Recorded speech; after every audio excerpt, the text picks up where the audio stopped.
sais ce qui définit un bon road trip? C'est avant tout une bonne préparation et un bon sommeil. Et c'est pour ça que cette vidéo est sponsorisée par Emma. Emma, c'est avant tout un expert du sommeil qui permet de passer de super journées en pleine forme. C'est super important si tu habites dans le Nord, surtout qu'il pleut depuis le 17 novembre 2023. Et ils ont développé une large gamme de matelas haut de gamme qui s'adapte à toutes les morphologies et offre un soutien et un confort primé, notamment celui que je possède, le hybride V2, qui au-delà de m'avoir permis d'améliorer mes nuits grâce à ses 5 zones de maintien pour un confort optimal, a été surtout élu meilleur matelas en France en 2023. Tous les matelas ont une garantie 10 ans et vous pouvez le tester sans nuit pour découvrir par vous-même le sommeil réparateur des matelas Emma. Et si t'en es pas content, mais j'en doute tellement c'est bien, et ben le retour est gratuit ma petite dame. Et d'ailleurs, si vous avez déjà un matelas Emma et que vous voulez pas changer de literie, mais vous voulez par exemple, je sais pas moi, du linge de lit comme chez mamie, parce que ça me rappelle chez ma mamie quand j'avais 8 ans et que je jouais à Motor Racer sur PS1, et ben Emma c'est aussi une large gamme de surmatelas, d'oreillers, de linge de lit, de couettes, bref tout le nécessaire pour avoir un sommeil de qualité supérieure. Et là vous vous dites, mais moi aussi je vais essayer d'avoir un sommeil de qualité supérieure. Et ça tombe bien parce que en ce moment c'est la Sleep Week. Vous pouvez bénéficier jusqu'à moins 50% sur le site emma.fr du 5 au 18 mars et surtout vous pouvez encore aller plus loin et obtenir 10% supplémentaires en utilisant mon code VALOUTREYT ou en cliquant sur le lien en description. Et ouais, tonton Loutre il régale jusqu'à même ton propre lit. Merci à Emma de me soutenir en améliorant mon sommeil, mes nuits, mes road trips, mes blues du dimanche soir et mes larmes de longues nuits d'hiver parce qu'il pleut depuis 18 mois et que ma Ducati DSR-X est en panne de batterie à défaut d'être en panne tout court. Et on se retrouve pour la vidéo du jour. Eh bien bonjour à tous pour une vidéo qui va être extrêmement fouillie. Je suis en train de préparer actuellement le salon moto des Hauts-de-France. J'ai des difficultés à faire des sujets et à tout faire en même temps. Mais pour autant, il y avait une question qu'on me posait assez régulièrement. Comment est-ce que je fais pour concevoir des épisodes de Trésor en Or et de Trésor en France? Ou alors pour passer de ça à ça, pour enfin donner ça. Ce que je vais vous expliquer comme méthode, c'est pas une méthode qui est universelle, c'est la mienne, celle que j'utilise pour faire des vidéos de mototourisme. Il faut déjà comprendre que moi, quand je fais des road trips, j'ai un objectif. Et c'est ça déjà le premier point, c'est pourquoi est-ce que tu fais un road trip? Déjà, qu'est-ce que c'est un road trip? A journey made by car, bus, etc. C'est un voyage. Quel qu'il en soit, il n'y a pas forcément de but de destination ou que sais-je, c'est un voyage. Évidemment, moi, mes vidéos sont des vidéos de, entre guillemets, voyage avec un objectif simple, c'est celui de vous faire découvrir des lieux autrement. Là, c'est l'objectif, c'est le mien. Cet objectif, il va donc être dimensionné avec un nombre de lieux, avec un nombre de jours, avec un nombre de kilomètres par jour, mais t'en fais pas. On va tout comprendre. Là, je viens d'apporter le Cotentin sur un outil que moi j'utilise beaucoup, notamment pour faire mes road trips. C'est un outil déjà, le premier outil dont on peut parler, c'est GPX Studio, qui est un éditeur en ligne de fichiers GPX, qui me permet donc d'avoir tous ces points pour justement les exporter dans une carte que je mets là-dessus. Donc là, c'est mon petit GPS Garmin Zumo 2. À défaut, si j'ai pas de GPS, par exemple, quand je pars avec Suzuki, c'est pour mettre sur un téléphone classique. Je mets un petit quad lock ou alors un support RAM, qu'importe, et je peux avoir directement ma trace avec le fichier. Donc évidemment, là, ça fait un petit peu fouillis parce que tu as des traces partout, tu as des fichiers, etc. Mais là, ce sont des fichiers, entre guillemets, bruts, où je vais justement répertorier tous les lieux que je vais ici. Et là, déjà, le premier point, c'est de se dire, pourquoi est-ce que tu fais ce road trip? Moi, je le fais pour vous faire découvrir des lieux, mais aussi pour découvrir des lieux de mon côté. Donc, il y a des gens qui vont faire des road trips pour bouffer du kilomètre. Dans ma région, tu as beaucoup de gens qui vont faire Calais jusqu'à Boulogne-sur-Mer en passant par la côte, tu vois, par cette route qui est ici. Je ne sais pas si on voit ma souris. Il y a des gens qui vont faire cette route-là en prenant ici Calais jusqu'à Boulogne-sur-Mer. C'est une route qui est classique, il n'y a pas forcément de lieu à voir, hormis le fait que c'est la route des Caps, l'une des plus belles routes de France. Et donc l'objectif ici, c'est pas forcément de découvrir des lieux, mais c'est juste de kiffer et de prendre du plaisir sur des belles routes. C'est aussi un objectif. Il y a aussi quelques lieux, là il y a le Grinet qui est ici, il y a le village de Wissant qui est là, Écale avec la très belle montée sur le Cap Blanc-Nez. Mais tout ça évidemment, moi je le sais parce que je suis de la région, parce que j'ai l'envie de vous faire découvrir des lieux. Pour autant, tu as des gens qui vont plus avoir envie de bouffer du kilomètre. Moi, c'est pas le cas. On va partir sur le parcours du Cotentin, mais ça pourrait être le même pour l'Argonne, ça pourrait être le même pour la Somme à moto, ça pourrait être le même pour chacun des essais que je fais à moto. L'objectif, c'est de découvrir, et de découvrir le plus possible avec un but. Je vois un voyage un peu comme un livre. Tu as forcément des situations, tu as des personnages à introduire, tu as des éléments perturbateurs, et à la fin, tu as situation finale, dénouement. Par exemple, sur Trésor en France dans le Cotentin, mon objectif, c'était de découvrir la baie des Calgrins et le petit hameau de Goury, qui sont donc tout en haut là de la pointe cotentinoise. Donc Goury qui est ici et la baie des Calgrins qui va être plutôt dans ce secteur ici. Le but pour moi, c'était de découvrir les lieux à la fin, de pouvoir le mettre à la fin de ma vidéo, parce que forcément, si un road trip, c'est un livre, et ben une vidéo, c'est un livre également, avec des situations, des personnages, des mises en ambiance, des éléments perturbateurs, etc., etc. Voyez chaque vidéo, voyez chaque road trip comme un livre, avec une histoire à raconter. Et donc le but, c'est de forcément aller jusqu'à ce cheminement, qui est pour moi l'objectif final là, qui était notamment Goury, et de comprendre comment est-ce que je prépare ces endroits. La première chose que je fais notamment déjà, c'est savoir, quand je prépare un road trip, c'est de savoir où je vais. Parce que certes, aujourd'hui, maintenant, je fais Trésor en France avec Suzuki. J'ai donc déjà fait 2 épisodes avec eux à l'instant où je tourne cette vidéo dans l'Argonne et dans le Cotentin. D'autres sont prévus. Mais ces éléments-là, ils sont pas anodins. Moi, le but aujourd'hui, c'est notamment de découvrir, principalement sur un axe autour de la diagonale du vide, pour commencer, parce que c'est là qu'on découvre principalement les lieux quasiment les plus beaux, mais aussi les lieux les moins connus à moto. Quand on va te parler de moto, quand on va te parler de road trip, on va te parler de Tour de Corse, on va te parler de route des Grandes Alpes, du Morvan, on va te parler de la vallée de Chevreuse, on va te parler de plein de lieux comme ça, mais pour autant, moi, je ne veux pas ces lieux-là. Moi, je veux aller là où personne ne va. Donc ça aussi, c'est un objectif à définir pour vous, de savoir où vous voulez aller, et en fonction de ça, vous tournez autour. Donc maintenant, c'est bien beau de se dire, ok, on définit une zone, là principalement la zone du Cotentin. Comment est-ce qu'on arrive à ça? Comment est-ce qu'on fait?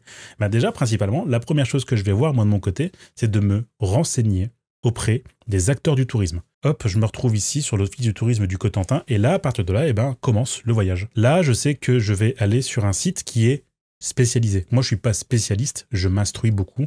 J'essaie de découvrir le plus possible de lieux, de choses, etc. Et donc là, je vais commencer ma première étape. C'est la première chose que je fais à chaque fois que j'ai fini un road trip, c'est d'aller sur le site de l'office du tourisme de la région. Là, je me dis, ok, c'est beau, c'est un phare, c'est très joli. Donc, on va peut-être pouvoir découvrir des phares. Je regarde un petit peu ici, beaucoup patrimoine naturel, forcément, parce que moi, je suis axé autour du patrimoine naturel, des virages et de l'histoire. Donc, je sais que dans le Cotentin, il y a l'un des plus beaux villages de France qui est Barfleur.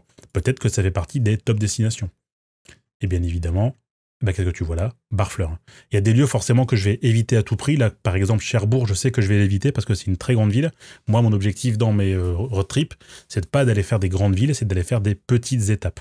Et on va tourner autour de ces étapes comme ça. Ok, Barfleur, c'est joli, on va aller découvrir Barfleur. Waouh, très beau. Je sais que là, j'aurai peut-être un plan à faire autour de Barfleur. Et après, je m'instruis. Et je vois que justement, il y a des balades à faire à côté de Barfleur. Ok. Oh, il y a un viaduc. Très très beau ce viaduc, qu'est-ce que c'est? Etc., etc. Et en fonction de ça, là, principalement, tu as ce genre d'outil qui est super intéressant aussi, qui permet donc de t'instruire sur le road trip et de comprendre quels sont les lieux que tu vas aller découvrir autour de chaque endroit. Ah oui, c'est vrai, dans le Cotentin, il y a aussi le mur de l'Atlantique. Donc je vais aller regarder. Ok, D-Day Cotentin. Et qu'est-ce qui s'est passé là? Boum, office de tourisme de la baie du Cotentin, encore un autre. Et donc après, tu navigues. Ok, là il y a des musées, là il y a 40 ans, là il y a Utah Beach, etc. Et j'essaie de rester surtout dans la zone. Là, je me suis défini comme objectif de rester sur la pointe entre la baie des V, qui est ici, et Saint-Germain-sur-Ailly. Parce que ça faisait déjà un très très gros secteur à combler. Donc on va rester sur ce secteur-là et on va se dire, ok, on va tourner autour de ce secteur, sur des lieux autour de critères précis. À partir de là, tu te dis, tu as une liste de lieux. Ça te fait donc des points. Moi, j'essaie de cartographier le plus de points possible, parce que qui peut le plus peut le moins. Imaginons que tu aies pas le temps de faire tous les lieux, au moins après tu priorises en fonction de ce que tu veux donner comme impulsion à ton road trip ou à ta vidéo. Je savais que je voulais commencer moi dans ce secteur-là parce que le début de l'histoire, c'était de se dire que le D-Day, c'est pas la seule chose à voir dans le Cotentin. Beaucoup de gens s'arrêtent dans le Cotentin uniquement pour aller sur les plages du débarquement et ils repartent vers Caen juste ensuite, alors qu'il y a encore tout un territoire à découvrir plus haut. Donc moi, je voulais aller sur les perles du Cotentin, découvrir de l'insolite, découvrir du paysage. Je savais qu'il y avait des falaises, je savais qu'il y avait plein de choses à voir. Forcément, quand tu vas à Écalgrin, tu dis « Oh, Écalgrin, il y a une baie, très bien, mais il y a des falaises rouges. Pourquoi est-ce qu'elles sont rouges ?» Puis après, tu chemines, t'as compris l'idée. Donc là, tu te retrouves sur ta liste de points et tu vois déjà que tu as les grands secteurs. Tu vas donc subdiviser tes vidéos en secteurs et tu vas te dire « Ok, je vais faire un secteur en une journée. » Donc là, par exemple, on voit très bien qu'il y a un secteur qui est plutôt axé au sud, qui est très éparpillé, très épars, donc peut-être qu'il y a des lieux qu'on va revoir. Un gros secteur sur la pointe nord-est et un gros secteur sur la pointe nord-ouest. Donc tu te dis « Ok, potentiellement 3 secteurs, donc 3 jours. » Ce que j'essaie de définir aussi quand je fais un road trip autour de la vidéo, c'est le temps que je vais prendre à aller sur les lieux. Principalement, j'essaie d'avoir entre 2 et 3 jours sur place, ce qui est déjà pas mal. Alors certains diront, bah oui, mais non, le mieux c'est de faire ça en 1 semaine ou en 2 semaines. Malheureusement, mon planning n'est pas incompressible. J'aimerais bien pouvoir justement faire plus, mais déjà on va se dire en 2-3 jours. Et je me fixe aussi une limite de kilomètres à parcourir chaque jour. 150. Alors là, vous allez vous dire, quoi? C'est pas beaucoup, 150 Ce qu'il faut savoir sur un road trip, c'est que la vitesse moyenne quand tu circules, pour avoir fait pas mal de randos organisés avec Trésor en Or, pour avoir fait pas mal de randos tout court, même de manière générale, tu es principalement sur une vitesse moyenne à 50 km/h tout le temps. Imagine que sur chaque lieu, je m'arrête, je prends la caméra, je filme, je fais un plan au drone, je remets une caméra, je redémarre, etc. Ça, sur chaque lieu, tu passes à peu près 10 minutes par lieu.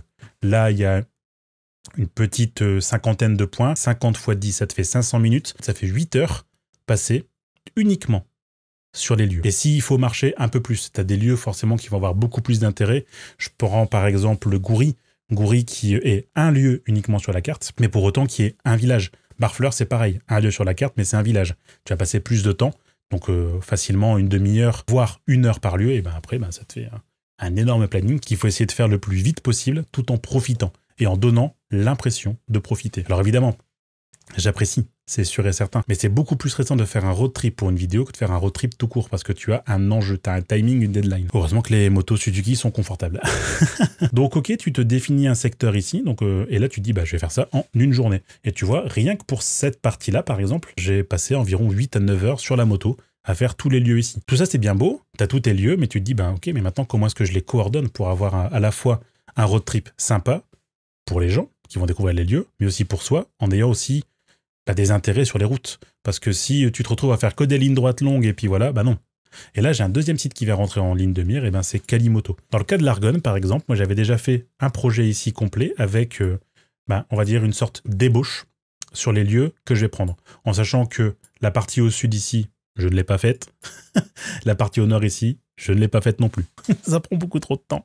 Donnez-moi du temps, s'il vous plaît. Donc tu te retrouves à jongler avec les lieux. Et c'est ça aussi l'intérêt de Kalimoto, en tout cas sur version PC, c'est de pouvoir visualiser à peu près les zones où c'est intéressant, les zones où il y a des virages. Surtout dans des endroits, dans des régions où il n'y a pas beaucoup de virages. Il n'y a pas énormément de routes déjà.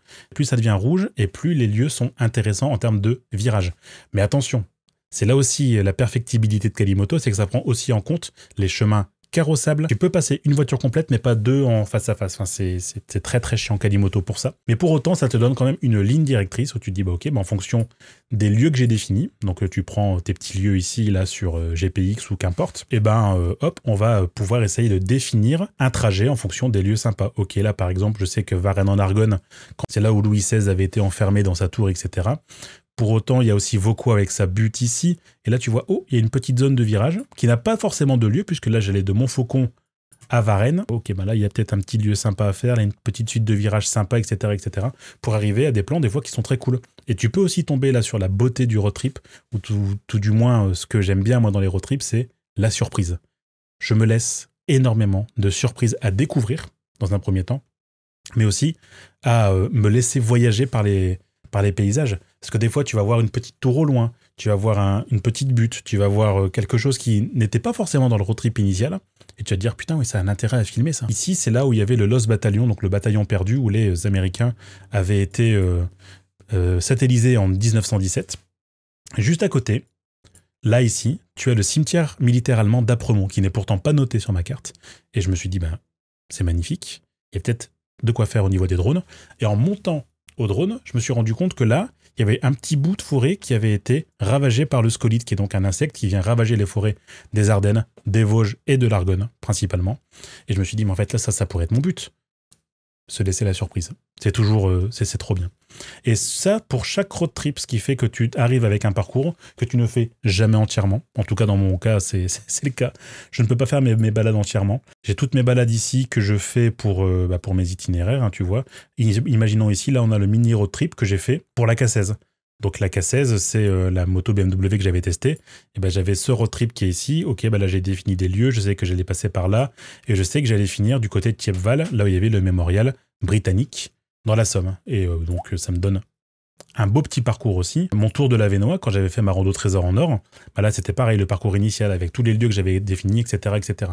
Donc en venant coordonner les lieux et en venant coordonner les chemins, des fois, tu arrives à des choses assez sympathiques. Quand je faisais mes road trips dans le nord de la France, moi, j'avais créé un outil avec Trésor en Or. C'était une carte que je mettais à disposition de tout le monde. Elle est disponible pour tous ceux qui veulent faire des road trips dans les Hauts-de-France. Et tu vois, j'ai déjà aussi une liste de lieux que j'ai prédéfinis. Alors évidemment, il y en a beaucoup, parce qu'il y a environ entre 500 et 700 lieux dans les Hauts-de-France qui ont un intérêt paysager, un intérêt insolite, un intérêt historique. Donc tu viens prendre pareil tes petites cartes de lieux, tic-tac, tic-tac, et tu viens redéfinir ensuite tes chemins dans Kalimoto ou ailleurs. Autre outil que j'utilisais beaucoup avant, que j'utilise un peu moins aujourd'hui depuis que j'ai découvert un autre outil qui est fantastique, Géoportail. Imaginons dans le Cotentin, si je veux aller du côté de Goury, c'est un outil qui est très bien parce que ça reprend forcément toutes les cartes IGN, déjà dans un premier temps. Ça me permet de savoir où je peux voler ou pas au drone, parce que j'ai toutes mes cartes de restriction au drone. Je sais que là, par exemple, oh, il y a le site d'Orano à La Hague, donc je ne pourrais pas voler autour de La Hague, je ne pourrais pas voler dans les petits villages ici, etc. etc. Donc en fait ça, principalement, moi je l'utilise pour le drone, pour avoir mes cartes de restriction. Et avec la carte IGN ici, que tu peux avoir aussi au format papier si ça t'intéresse, moi je préfère l'avoir au format web, et ben tu peux te dire, ok, bah au final, il y a peut-être des choses à voir ici, là il y a un petit point de vue, c'est d'ailleurs le point de vue de la BD Calgrin. Là il y a peut-être quelque chose à voir aussi ici, tu vois l'anse du Curon qui est là, etc., etc., et tu construis en fonction de ça. C'est à partir de là que je suis tombé sur Jacques Prévert justement, et je voyais Jardin Jacques Prévert, et je me dis merde, mais Jacques Prévert, il était originaire de la Manche. Et après tu fais tes recherches, tu vois que Jacques Prévert avait une maison à Aumonville-la-Petite, etc. Et c'est aussi encore une fois la beauté et la surprise des vidéos, c'est que j'apprends autant que vous en faisant ces road trips. Et c'est exceptionnel. Tout ça, c'est la construction du road trip pour avoir à la fin ce gloubi-boulga là que tu fais jamais entièrement et qui, pour autant, va rassembler tous les lieux d'intérêt que tu vas faire pour ton road trip. Mais où je m'arrête ? Où est-ce que je m'arrête quand je filme ? En fait, là, ça va dépendre également de la typologie et du projet. J'essaye toujours de m'arrêter à des endroits où c'est logique, plutôt qu'à des endroits où c'est beau. Imaginons que ici, dans le road trip du Cotentin, je suis arrêté à 2 endroits principalement, puisque c'était sur 3 jours, donc 3 jours de nuit. Je me suis arrêté ici, dans ce secteur-là, pour la première et la deuxième journée, et je me suis arrêté, ça devait être ici, à peu près, dans ce secteur-là pour la deuxième journée. Pourquoi ? Tout simplement parce que jour 1, jour 2, c'était ces secteurs, on va dire, à peu près ici, et jour 3, c'était ce secteur-là. Donc il fallait absolument des secteurs qui soient logiques, et j'ai préféré être logique. Soit tu t'arrêtes dans des relais motards. Moi, c'est pas ce que je fais principalement. Je préfère m'arrêter dans un Airbnb avec un garage, ou alors ça va être de dormir chez les copains. Par exemple, j'ai dormi sur l'Argonne, j'ai dormi chez Histoire de rouler, que vous connaissez sans doute, et qui est un très très bon ami à moi et qui a accepté de m'héberger à Châlons-en-Champagne. Pour autant, c'était quand même à 1h30 de route de l'Argonne, mais c'est déjà mieux que rien. Autre outil très intéressant donc, que moi j'utilise beaucoup, OpenStreetBrowser. Si vous ne connaissez pas OpenStreetBrowser, c'est fantastique. En fait, c'est un navigateur, une sorte d'énorme base de données qui vous permet de connaître et d'anticiper tous les lieux sur lesquels vous allez travailler votre road trip. C'est une vraie base de données, une vraie mine d'or que j'utilise pour tous les lieux d'intérêt. Port Racine, ici, attraction touristique, avec petite photo et le lien de la page Wikipédia. C'est un outil qui est fantastique, que j'ai découvert l'année dernière et qui m'aide énormément dans la création de mes road trips parce que justement, ça me permet de découvrir, tout comme vous, voilà. Et après là, c'était OpenStreetMap, qui est donc l'outil sur lequel se base OpenStreetBrowser, qui peut aussi permettre d'affiner les lieux et de découvrir des choses qu'on n'aurait pas forcément vues. Voilà principalement moi ce que j'utilise pour faire mes petites vidéos trésors en France. C'est une vidéo qui est extrêmement décousue et j'en suis désolé. J'essaierai de faire peut-être quelque chose, si le sujet vous intéresse, de faire un sujet un peu plus complet, un peu plus global, qui vous permettrait de comprendre comment je travaille mes vidéos et de comment je travaille mes petits road trips. Mais là, vous avez déjà, en gros, la base du sujet. Je ne savais pas trop quoi faire comme sujet juste avant le salon de moto de Douai et des Hauts-de-France. Là, je pense qu'avec ça, vous allez être servi. Désolé si ça ne vous intéresse pas. Pour autant, j'estime que c'est intéressant parce qu'à chaque fois, on me demande comment est-ce que je fais mes road trips, comment est-ce que je fais mes vidéos, etc., etc. Là, vous avez au moins une piste de réflexion. Et si ça vous intéresse que j'essaye d'aller plus loin sur cette optique du road trip, sur cette optique de la vidéo, de comment est-ce que je construis mes vidéos, mes road trips de manière encore plus détaillée, ou alors de me dire, mais ok, mais j'ai vu ce point-là, moi ça m'intéresse plutôt qu'autre chose, n'hésitez pas à m'en faire part en commentaire. Et puis voilà, on avance comme ça. Merci beaucoup de m'avoir écouté, c'était très long, je suis désolé, mais je pense que c'était un sujet qui pouvait intéresser pas mal de gens. On se dit à bientôt pour une prochaine vidéo, et puis d'ici là, portez-vous bien. C'était Valoutre. Ciao!